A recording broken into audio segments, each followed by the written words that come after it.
ইয়া যাল জালালি ওয়াল ইকরাম, এই আল্লাহ তাআলার শক্তিশালী গুণবাচক নামটি 11 বার এই নিয়মে পাঠ করলে কি হয় শুনলে আপনি অবাক হবেন।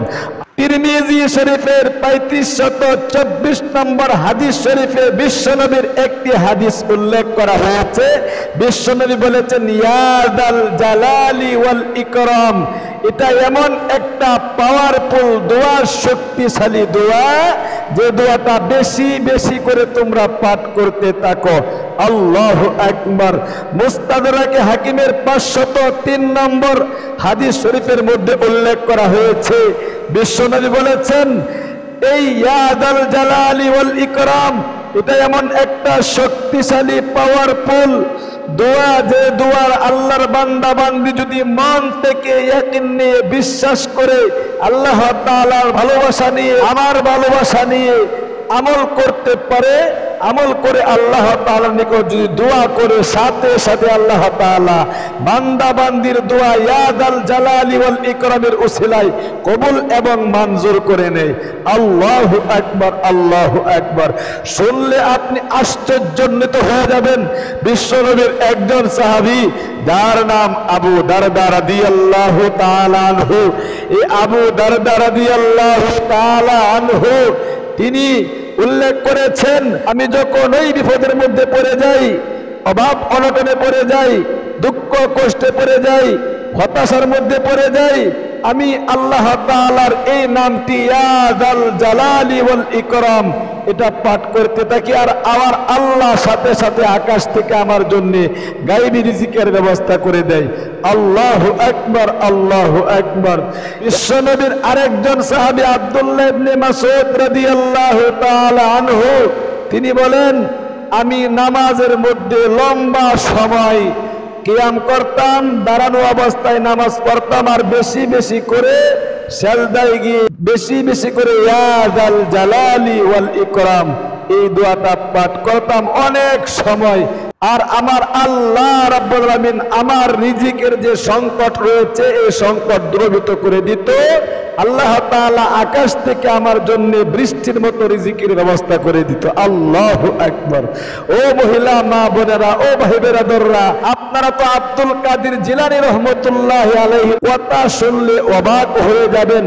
আব্দুল কাদের জিলানী রাহমাতুল্লাহি আলাইহি তিনি কিন্তু এই ইয়া যাল জালালি ওয়াল ইকরামের ব্যাপারে কসম করে বলেছেন এক মজলিসের মধ্যে, ইয়া যাল জালালি ওয়াল ইকরাম এটা এমন একটা শক্তিশালী দোয়া।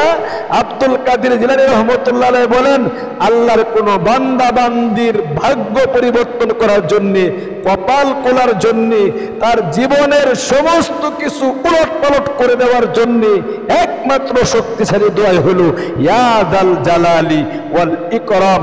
সুতরাং আমি এই ইয়া যাল জালালি ওয়াল ইকরাম 11 বার করে পাঠ করে অনেক কিছু আল্লাহ তাআলার কাছ থেকে আনতে পেরেছি। সুতরাং এই সমস্ত সাহাবায়ে কেরাম এবং বুজুর্গরা যদি ইয়া যাল জালালি ওয়াল ইকরাম মন থেকে পাঠ করে আল্লাহ তাআলার গায়বী খাজানার ধনভাণ্ডার থেকে গায়বী রিজিকের ব্যবস্থা করতে পারে, আমি আপনি কি পারবো না? আমার আল্লাহ কি আমাকে আপনাকে দিবে না? অবশ্যই দিবে, তবে মন থেকে আমাকে আপনাকে আমলটা করতে হবে। আল্লাহু আকবার। দুর্দশা দুঃখ কষ্ট দূরীভূত হয়ে যায়, গুনাহ মাফ হয়ে যায়। কোনদিন আপনি আর এই দুনিয়ার জিন্দেগিতে মুসিবতের মধ্যে আপনাকে পড়তে হবে না। আমলের নিয়মটা হলো 5 ওয়াক্ত নামাজের পরে আপনি 11 বার আমলটা করবেন, অথবা এক সকাল এক বিকাল অর্থাৎ মাগরিবের নামাজের পরে 11 বার আপনি পাঠ করবেন ইয়া যাল জালালি ওয়াল ইকরাম, অথবা ফজরের নামাজের পরে আপনি 11 বার ইয়া যাল জালালি ওয়াল ইকরাম এটা পাঠ করবেন। এই নিয়মে আমি আপনাদেরকে শিখিয়ে দিচ্ছি। সর্বপ্রথম বিশ্বনবী মুহাম্মদ আরবি সাল্লাল্লাহু আলাইহি ওয়াসাল্লামের উপর শক্তিশালী একটি দুরূদ মাত্র 3 বার পাঠ করে নেবেন, যে দুরূদটাকে দুরূদে খাস বলা হয়। এই দুরূদের শক্তির ব্যাপারে শুনলে আপনি অবাক হয়ে যাবেন। উম্মতে মুহাম্মাদির সর্বশ্রেষ্ঠ স্বপ্নের ব্যাখ্যাকারক ইমামুল মুয়াজ্জিরিন আল্লামা মুহাম্মদ ইবনে সিরিন রাহমাতুল্লাহি আলাইহি তিনি তার লিখিত কিতাব তাবিরুল কিরাম নামক কিতাবে লিখেছেন, আল্লাহর কোন বান্দা বান্দি যদি এই শক্তিশালী দুরূদ শরীফটা পাঠ করতে পারে, এই শক্তিশালী দুরূদ শরীফ পাঠ করলে তার ভিতরে তার অন্তরে ইলমের আলো জ্বলে ওঠে। আল্লাহু আকবার। কাশ্মীরের একজনের লোকের কথা শুনলে আপনি অবাক হয়ে যাবেন। কাশ্মীরের একজন লোক যার মেধা শক্তি একেবারে কম ছিল, তার মেধা শক্তি কম হওয়ার কারণে কোনো একটা হাদিসও সে মনে রাখতে পারতো না, কোনো একটা ব্যাখ্যা বিশ্লেষণ কোরআন আল কারীমের সে মনে রাখতে পারতো না। এই দুরূদে খাসের উপর আমল করার কারণে আল্লাহ রাব্বুল আমিন তার মেধাকে এত প্রকট করে দিয়েছেন, আল্লাহ তাআলা তাকে ইলমে লাদুনি দান করেছেন। এই দুরূদের উপর আমল করতে করতে করতে করে হঠাৎ করে একদিন দেখা যাচ্ছে তার মুখের জবান খুলে গিয়েছে। আগে যেটা বুঝতো না সে এটা এখন বোঝে, আগে যেটা তার স্মৃতিপটে থাকতো না এখন তার স্মৃতিপটে সেটা তাকে। আল্লাহু আকবার। এমন কি সে বিশাল বড় বক্তা পর্যন্ত হয়ে যায়। এই জন্য প্রিয় দিনী ভাই এবং বোন, এরকম ভাবে এই দুরূদে খাসটা আপনি 3 বার পাঠ করে নেবেন। আমি সহি শুদ্ধভাবে উচ্চারণটা করাই দিচ্ছি, একদম মন থেকে পাঠ করুন। সাল্লি আলা সাইয়্যিদিনা মুহাম্মদ, সাল্লি আলা সাইয়্যিদিনা মুহাম্মদ, সাল্লি আলা সাইয়্যিদিনা মুহাম্মদ। এই দুরূদটা 3 বার পাঠ করবেন। এরপরে 11 বার ইয়া যাল জালালি ওয়াল ইকরাম এটা পাঠ করার আগে জীবনের যৌবনের গুনাহগুলো মাফ হওয়ার জন্য ছোট একটি ইস্তেগফার, যদিও ছোট কিন্তু এটা এমন একটা শক্তিশালী ইস্তেগফার, একবার পাঠ করলেই আপনার কপাল খুলে যাবে। আল্লাহু আকবার। 3 বার আপনি পাঠ করবেন। আস্তাগফিরুল্লাহ, আস্তাগফিরুল্লাহ, আস্তাগফিরুল্লাহ। এরকম ভাবে আপনি 3 বার পাঠ করেন। এরপরে ইয়া যাল জালালি ওয়াল ইকরাম, ইয়া যাল জালালি ওয়াল ইকরাম, ইয়া যাল জালালি ওয়াল ইকরাম, ইয়া যাল জালালি ওয়াল ইকরাম, ইয়া যাল জালালি ওয়াল ইকরাম।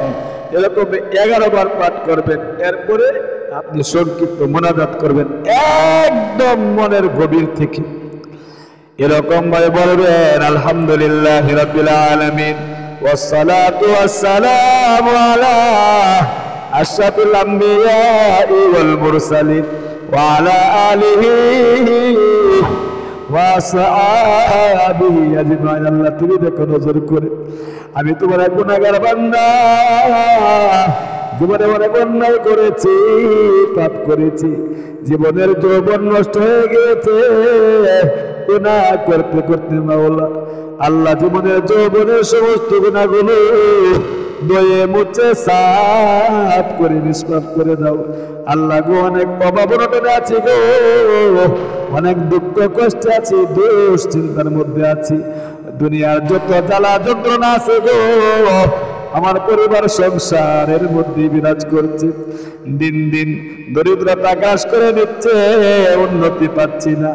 এই সমস্ত মুসিবতগুলো দূরীভূত করে দাও, ইনকামে বরকত বাড়িয়ে দাও।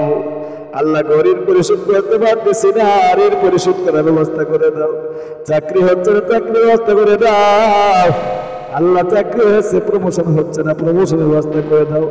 স্বামী স্ত্রী মিল মোহাম্মতের করে দাও। সন্তান বদ্ধ হয়ে গিয়েছে, সন্তানকে বদ্ধ করে দাও। মনের যত আশা আকাঙ্ক্ষা আছে একদম কাগতি মিনতির সাথে আল্লাহ তাআলার কাছে বলবেন একটা একটা করে। সর্বশেষে বলবেন আল্লাহ আমাদের মা বাপ দাদা দাদি নানা নানি স্ত্রী গুছলের অন্ধকার কবরে চলে গেছে, দাঁড়িয়ে তাদের কবরে কি হইতেছে গো? যদি কোনো আযাব গজবের ফেরেশতাতে গ্রেফতার হয়ে থাকে মাওলা, তুমি তাদের কবরে আযাবকে বন্ধ করে তাদের কবরকে জান্নাতের টুকরা বানায়া দাও। একটা একটা করে সবকিছু বলে সর্বশেষে বলবেন যেদিন মালাকুল মউত পাঠাইবা ওই দিন তুমি আমাদের মুখে জারি করে দিও লা ইলাহা ইল্লাল্লাহু মুহাম্মাদুর রাসূলুল্লাহ সাল্লাল্লাহু আলাইহি ওয়াসাল্লাম।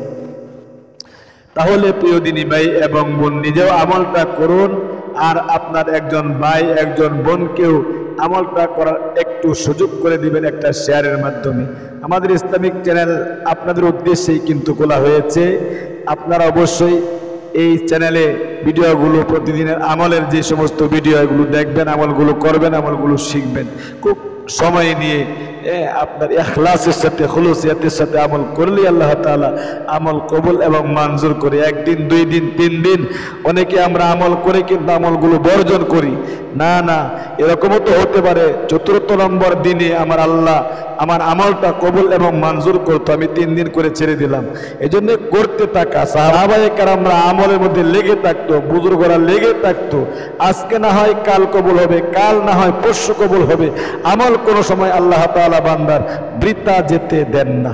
আল্লাহ তুমি তোমার বান্দা বান্দীদেরকে আমলটা করার তৌফিক দান করো, আমিন।